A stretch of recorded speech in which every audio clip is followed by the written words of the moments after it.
Welcome to Keep the Game Beautiful podcast. Each week, I highlight incredible people who are doing amazing things in soccer, the beautiful game.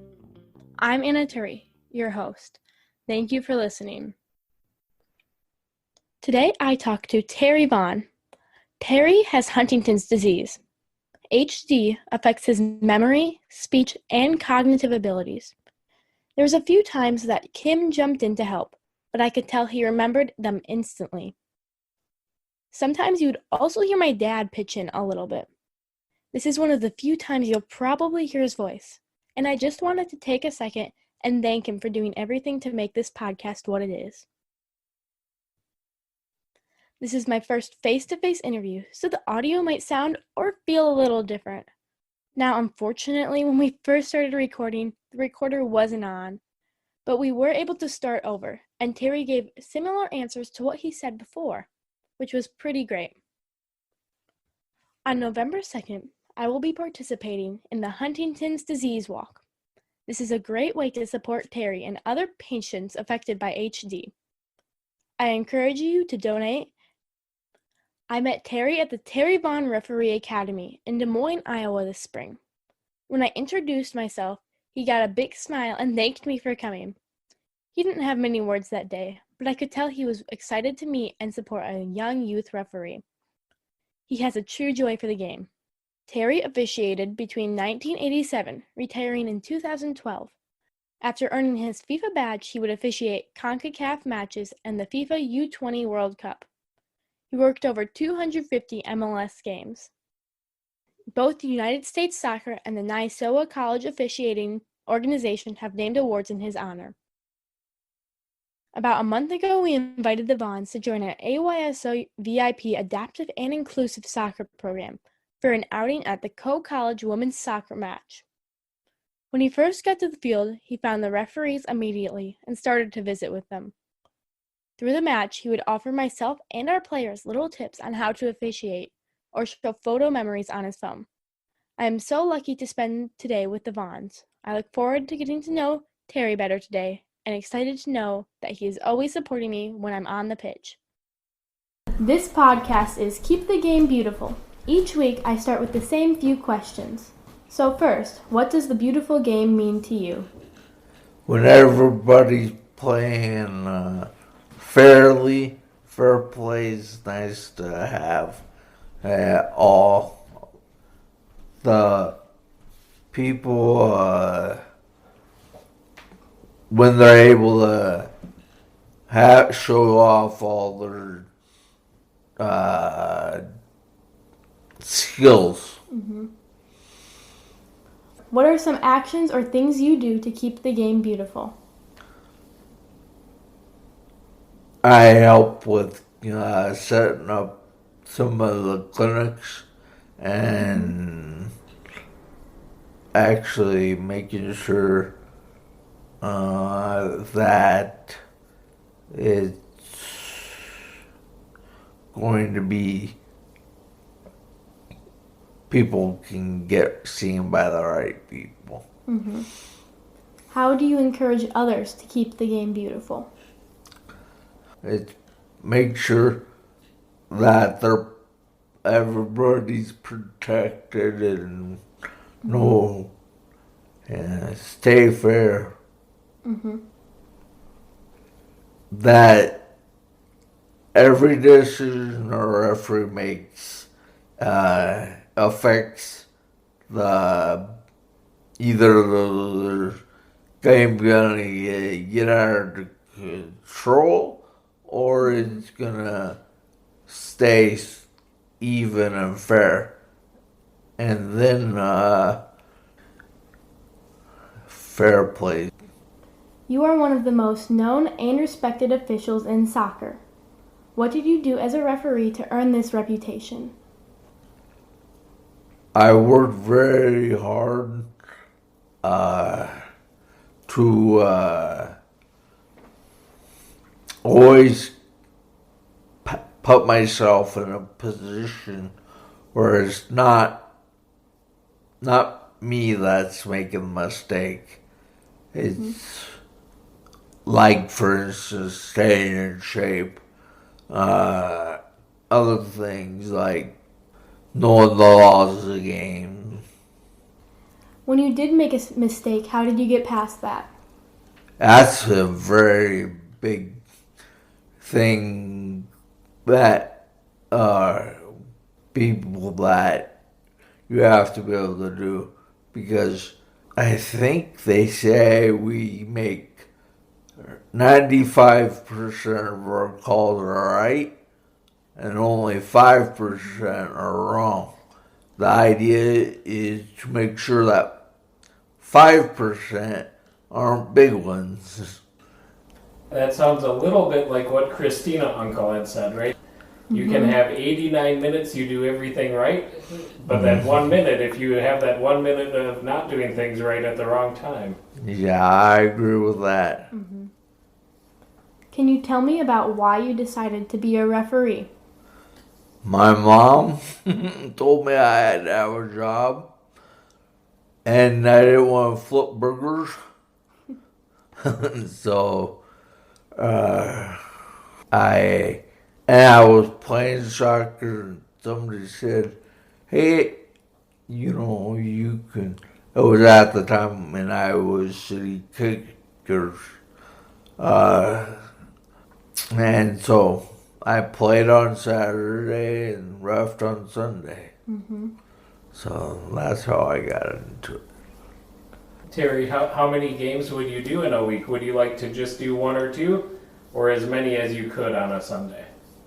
I think I tried to do a balance because Iowa City was good soccer and stuff like that.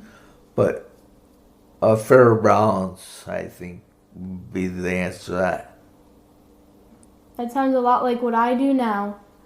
Sometimes on Saturdays I'll ref and then play and then ref.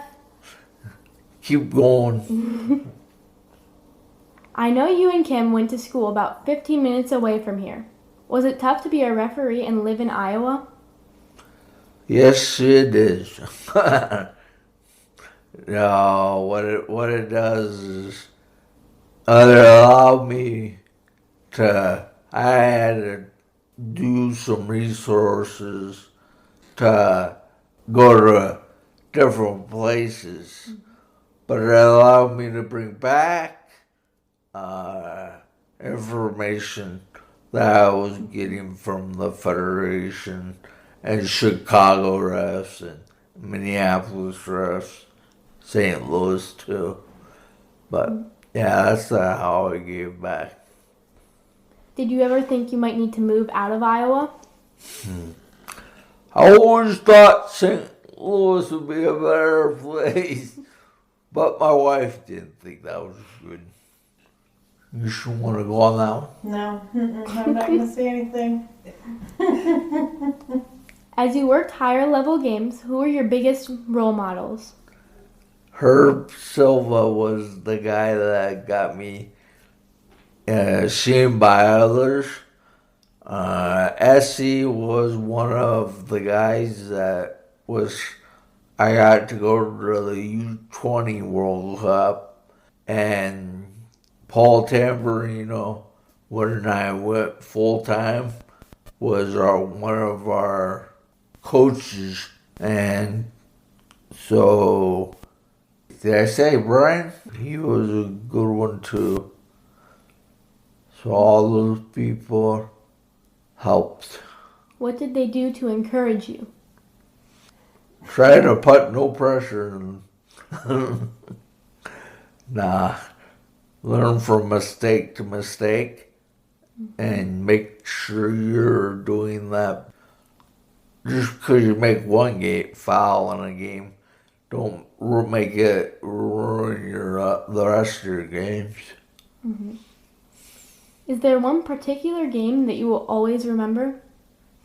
Yes, this is so it was a World Cup qualifier in the. It was a World Cup qualifier for 2010. All right, that makes more sense. Probably 2008 or 9. But the deal was who you know, with all the humidity and the altitude, and then so we needed. Whoever won that game got to go on to the World Cup, right? Yep. Playing in it. Was it Mexico and who else? Costa I was Rica. gonna say, yep, Mexico, Costa Rica, World Cup qualifier. And I called a penalty kick against Mexico. They scored it. Costa Rica scored it, and then we. Was it the right call? It was the right call. And, but what happened was, actually, I think somebody told me that there'd never been a penalty kick called against Mexico. In a World Cup qualifier? Yeah. So that's Terry's favorite game to talk about because the stadium was full. But when they have games of that magnitude in Aztec Stadium, when Terry would travel down there, the referees have just as much notoriety as the players do. And so we have papers. I probably have them somewhere. I should have pulled them out. But his face and all of his crew, they were plastered all over the headlines for who had that game. They weren't even allowed out of their hotel rooms. They could go out and get something to eat, but they always had like people all the way around them at all times, and then they would come back to their rooms. And so they were heavily guarded, but there was about 200,000 people in that whole stadium area, and they just partied the whole time. Yeah. So, but do they have the fences up there? I can't remember. Yes, they have fences with barbed wire. And then they've got the dogs that run down the sidelines too. Yeah. They have moat. Supposed to keep them away. How has your family helped you while you were refereeing at a high level? They were the very, very understanding. Should I tell the story of or was I Honduras when the power went out here, and I was out in Honduras. Power went out. We had a bad ice storm. Kyla was 2.5. So yeah, because it was in 2007, so she would have been about 2.5 or whatever, almost 3. And everything was sheeted over, and we lost power, and we were without power for 7 days. But he gets home on, I think it was like the 5th or 6th day. Now, it's winter. We have no heat. And I had gone without a generator because we just made do. It wasn't that cold in here because the days would warm up a little bit, but we stayed warm. We had a little, or we had blankets and stuff. We were fine. So Terry gets home, and I had by that time secured a generator because generators, you couldn't buy them because they were gone. And I had finally borrowed a generator from somebody in town who had gotten their power back, so they loaned us theirs. And so I had a little just a little tiny heater running in the bedroom with the door shut so the bedroom would stay warm. And Vaughn gets home and goes, "It is so cold." So he's lucky to be alive because we had already been enduring it for 5 days. No water. We had to go into town to get water to bring back out. And he was cold. Yep. Uh-huh. Love. Yeah. Sure.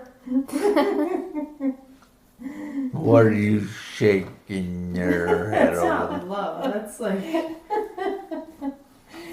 Yeah. First time he complained, it was touch and go there for a while whether or not he'd make it.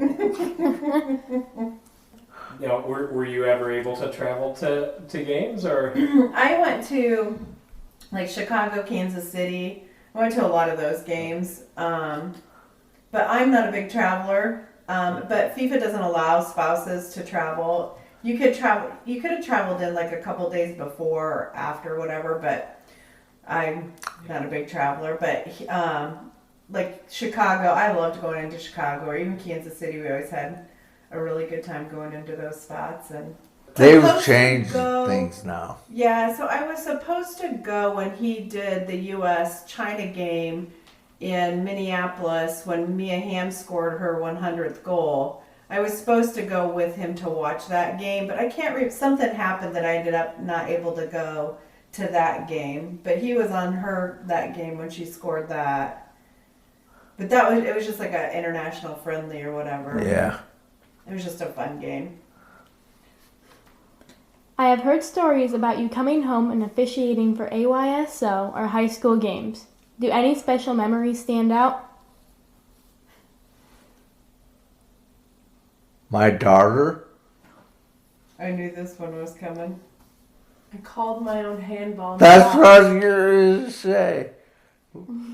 I ref the AYSO, and she's playing, and they're in the penalty area, and I can't see behind me, but Kyla attempts to chest the ball, and all of a sudden she turns around and says, "Dad, that was a handball!" on herself.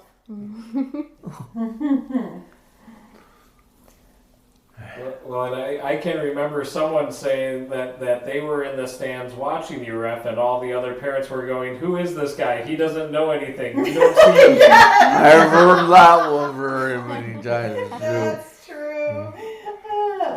He was doing a high school game, and I used to go sit in the stands to just to watch once in a while. A lot of times before, and this was before we had her and before we went full time.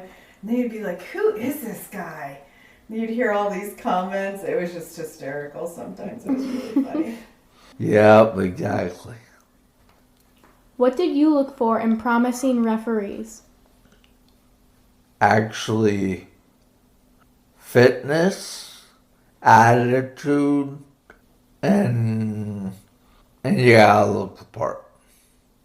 What about their coachability?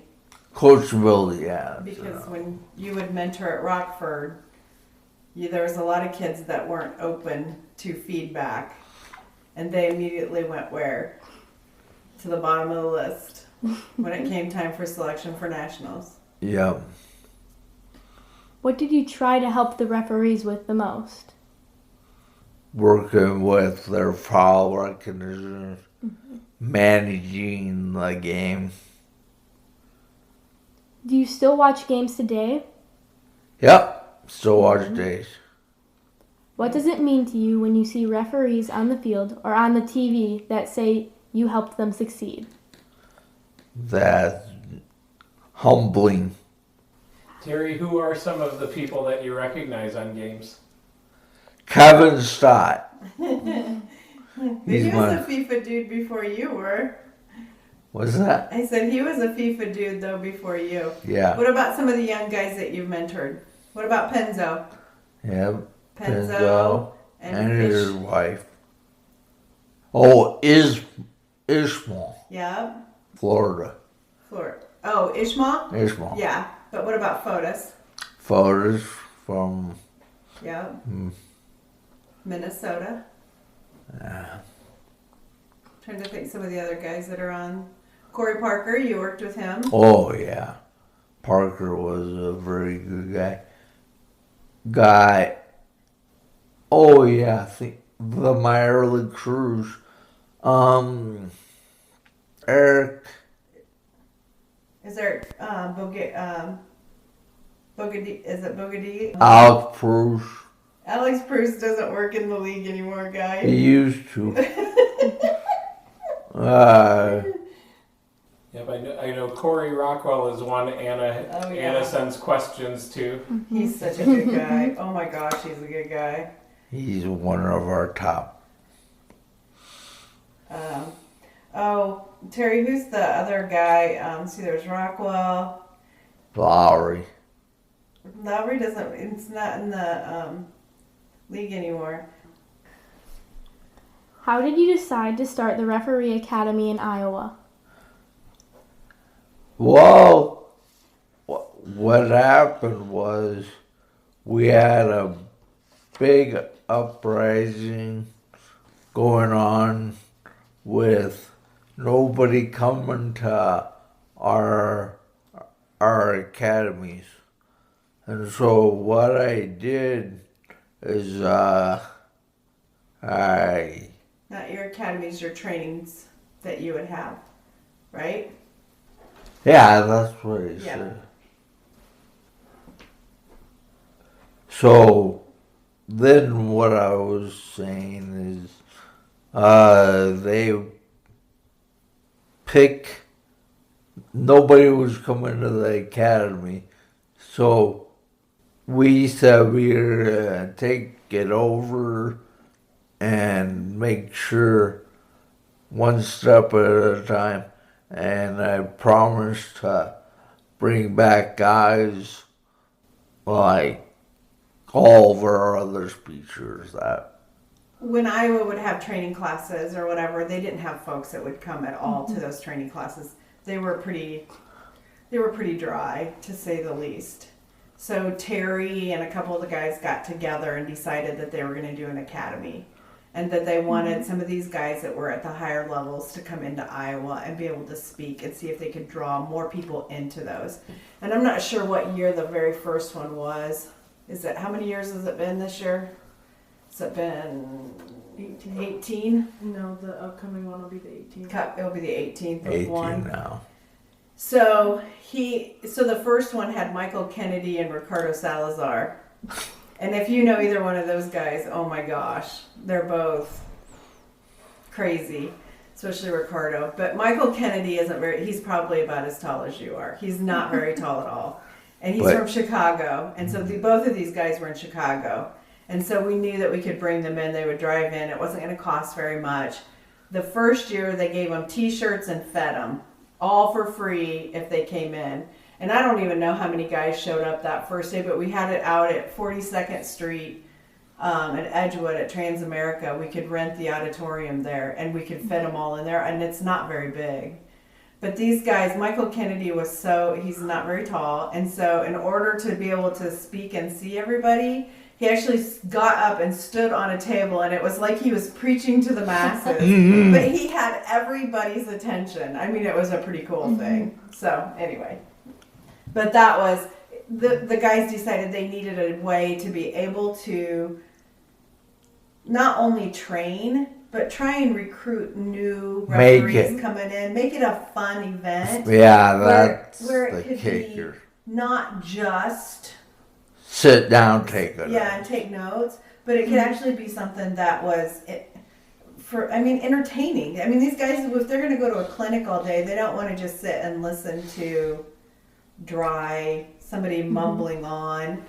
The upcoming academy will be quite different than any of our other academies that we've had. They're going to try and do some on the field stuff. It's going to be much, much different than what we've done in the past. We'll see if it works. See if it doesn't. So Hopefully we don't lose anybody. yeah, we're going to change venues, and we're going to try and do some on the field stuff. We're going to try and do a switch from a full day to like 2 half-day sessions, and do some things that way to try and mix it up a little bit, because with recertifications we always could plug that if you're going to recertify, you can come in and come to the academy and you get your recertification. U.S. Soccer changed their rules. Last academy, I brought my friend Gracie up, and she hadn't certified yet. And after the academy, she was really excited to certify. And I think her first game was this fall, and I helped mentor her. So it was pretty cool. That's awesome. That's awesome. That is pretty cool. That's big time stuff. What did it mean to you when the Iowa Referee Committee named the annual Terry Vaughn Referee Academy in your honor? I was very touched, and I don't like to be focused on a lot, but it was very touching that everyone was that said that it was an honor. Can you tell me about the blue HD wristbands that pro referees wear? That's a very nice thing. You want me to talk about that? Yeah. So Pro actually, not Pro, but the PRSA reached out to me and they had been trying to work with MLS to try and do something for May for the whole MLS as HD awareness. And then it couldn't work it out. I mean, MLS is a pretty big organization. It just didn't work out. But PRSA was able to work back with Pro to be able to come up with a wristband design and allow their referees to wear that to bring awareness for HD. At first they were going to put TV on them, and then we decided at the last minute that we wanted the HD on those bands. Even though it's done in honor of Terry, we wanted to bring awareness to Huntington's. Kermit Quisenberry, which he used to referee with Terry, and he works for Pro now, doesn't he? Yeah. He was very, very instrumental in working with HDSA to get through whatever hoops or whatever we needed to do to bring that spotlight into the PRSA group and be able to make them. OSI actually donated. PRSA bought the wristbands for the referees. Each of the referees got all those. But OSI, Official Sports, Julie, Mary Lou, those ladies actually at one point, we ended up with like 500 wristbands that they had sent to us just as a donation for us to be able to give out to the different associations for them to be able to sell, for them to generate donations back into HDSA also. So it was kind of it's a very cool fundraiser. What impact did the HDSA video have on you, knowing how many people support you? The video that we just did, Terry. Oh. It makes me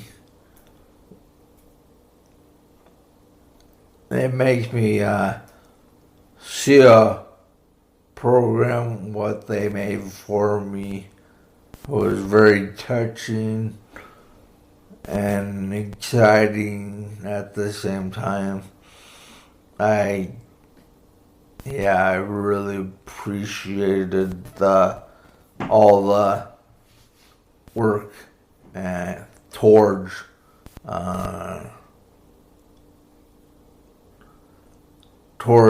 that video. How has HD affected you and your family? When there's times that, I'm not remembering everything. So it's good to have backup. That's nice. Glad we're your backup one. See, it's had a pretty big impact on him. He may not be able to probably verbalize it very well to you, what that impact is. But it's been pretty significant. Yeah. But there's been some positives that have come with it. We've been able to raise some awareness and bring some attention to the disease. And in the time that, since 1993, when they first found the DNA and were able to actually test for the carriers, since that time they've made significant improvements in the care for patients. Drugs that are available to Terry that were never available to his dad or even his mom. That's huge, especially in being able to keep HD patients at home and in the home and not have to have them institutionalized, because there are a lot of HD, since it affects the frontal lobe of the brain, and that's where all of your decision making and things like that and your ability to reason is all in the frontal lobe, and that's the first place that's impacted by HD. And as a result of that, patients can be either suicidal, they can be violent, they can be, and have not even, and they have no clue. And so the strides that have been made in that time have been significant. So even though we've been able to raise awareness and with Terry's status in the soccer community, that's been probably the biggest effect, not just I mean, from a personal, there have been some positives, even though, yes, the disease in of itself is it's a terrible disease. But at the same time, there are some positives that have come out of it. They're actually testing a drug right now in England, and it should be coming to the U.S. here pretty soon. But they actually, it sounds terrible, but at the same time, it's a good thing. They actually have to inject directly into the spinal column because they have to get right into the spine. I can't even talk. But anyway, they inject directly into the spinal column, and they've been able to reverse some of those symptoms. But it's not a cure, but it's a way forward. So, how can others support Huntington's disease awareness? Well, we're the small cookie in the basket. yep. Just because nobody, alright, you name your first things. You got cancer, you got breast cancer, you got all the other, you have The big Alzheimer's, all those guys get federal funding. they get Where funding. HD research doesn't. So Yeah. they are all grassroots. So all the money that they generate. So like with the walk, that helps immensely to raise awareness. Sharing Terry's video, that simple, out on Facebook or wherever it is, to keep that alive and people seeing that and supporting that. That's huge. Which Even how much does the walk usually raise? Because I know we raise usually the most. they have walks all over the U.S. and usually our team is one of the biggest fundraisers here for Coralville. But I mean, those are big things. Even wearing your wristband. What's your wristband for? That's a huge, just building that awareness. Because the first time somebody hears it and never heard about it and goes home and Googles it, you never know what that triggers or what that response is. Mm-hmm. Yeah. There was some legislation in April federally that was being talked about a little bit, wasn't there? About being able to declare it as a defined disability. Yeah, so one of the biggest hurdles that Huntington's patients have is once they are because once you're symptomatic, generally your doctor knows how to fill out the paperwork for them to go automatically on to disability. But the problem is with Huntington's, you could be symptomatic for years and it's not recognizable. Terry's cousin, John, if you'll meet him at the walk, if you didn't know any better, you would think he's just maybe just a quiet guy, kind of funny. But he has absolutely zero movements. He's fully functional. But he is severely disabled from a brain function standpoint. I mean, I would never let him drive a car. He has no ability to reason. But that, unless his doctor filled out his paperwork appropriately, he would never be able to go on full disability. So the federal legislation allows it, similar to, I think there's if there's some kidney stuff and there's some other things that you automatically, once you are diagnosed and you are DNA positive, and I think the threshold for being able to receive that's fairly small, which is good. The other thing that Iowa passed, and this was several years ago, is health insurance companies could have completely denied our ability to even have health insurance based on a genetic test. So there was a long time where we never told anyone what the result of that DNA test was, because if they ever pulled his medical records, and this is terrible, but we went to the University of Iowa, and that was the only thing that we did at the University of Iowa, because we knew if he had to have health records pulled, we only gave his doctor in Cedar Rapids, because there was no way we wanted anything to be pulled from Iowa City. And so, but now in the state of Iowa, they can't use that genetic testing against you, which it doesn't just affect Huntington's patients, but also people the women that carry the BRC1 gene for breast cancer, or BR1C2, whatever it is, there's two, but it affects them also. So the legislation, genetic testing in general got a lift when they found the breast cancer gene, because then there was more it affected more people, so they could push that legislation through. But it really significantly helped the Huntington's patients. So. On Sunday, a local youth ref will be doing her first game back since being verbally abused a few months ago. What advice or encouragement would you offer during pregame? You need to go kick that dang guy. No.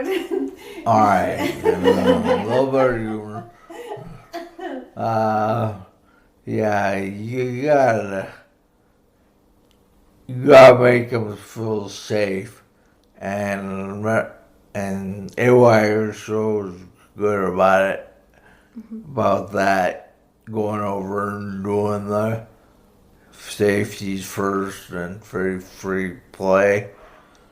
I would make sure that she needs a couple people around her to help her so she can feel comfortable again. It's getting back out there right away. Wasn't you, was it, Anna? No, it wasn't me. Anna had her bad game. That was it was May a year ago. So Time flies, doesn't it? yeah. So May a year ago. So last fall she didn't officiate almost 0 games, and then we went to the United Soccer Coaches Convention, and she was able to meet with Ted and sit down a little bit, and Ted got her excited about going back out, and That's good. then she was emailing with Christina back and forth and getting support, and then met Corey and Mark at Academy and visited with them, and now there's no taking her off that field. Good. You just got to be a duck and let it roll off. There's really mean people in this world. There's some significantly mean people, and Kyla, when she played, we had a grandparent, and it was on our team actually. But there was, and they were horrible, and we had a very young man that was refereeing, and he was actually doing a really good job, and this guy would not stop. And at one point I got up and went over and stood by him, and Terry was just starting to be symptomatic, and so Terry, he didn't walk very well at that point. And I just went over and stood by him, and he would not stop. And I finally said, listen, you either need to be quiet or go get in your car. I said, or I'm going to call over. And I mean, he's a grandparent of one of Kyla's teammates. And yeah, he wasn't real thrilled with me. He said a couple nasty things to me. And by then, another parent had called over a field. What are they called? A field? Marshall there, that's the word I'm looking for. And they suggested he either sit down or go to his car. And he finally just picked his chair up and went to his car, which we were all happy about anyway, because, they just ruin it for everybody. It's miserable when you have to sit and listen to that. So hopefully she'll do well. Mm-hmm. It's just silliness. But, and I know it's not just soccer, but soccer, it's very, you feel like I think you're closer to fans, but we were out you weren't there because it was Kyla, and they had to call Lynn County Sheriff to come out there for a football game. And you're like, they're 7th and 8th graders. You're just like, are you for real? On that Sunday, I remember the coach, and it was actually a coach and a parent that got into it. It was crazy. And I'm like, seriously, what kind of role models are you guys being? Oh yeah, he thought the 4th official's job was only to look at the referees and focus on the referees. Don't talk to me, do your job. My job is to talk to you. That's funny. Look at the 4th See, that's why we need to partnership with the coaches for the referee academy. I keep trying to get that to happen. We'll see. Well, in this last week podcast, the one Anna released yesterday, is Ross Moffat. Okay. And Ross hasn't done the referee class yet, but he wants to still. I think in the podcast he said, how does he say it, that if a coach is complaining about the referee, they're not doing their job of coaching the kids, and that's what they're supposed to be there for. Yeah. So, Now for the very last question, one I always end with.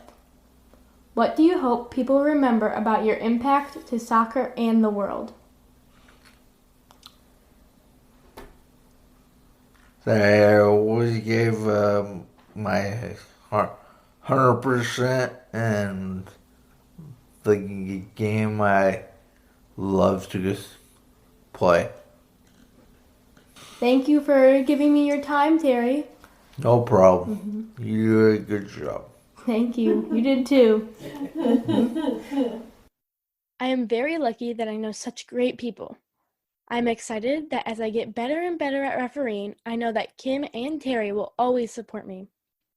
It was such an honor to talk to such a great referee. Thank you so much for your time, and until I see you next week, remember to keep the game beautiful.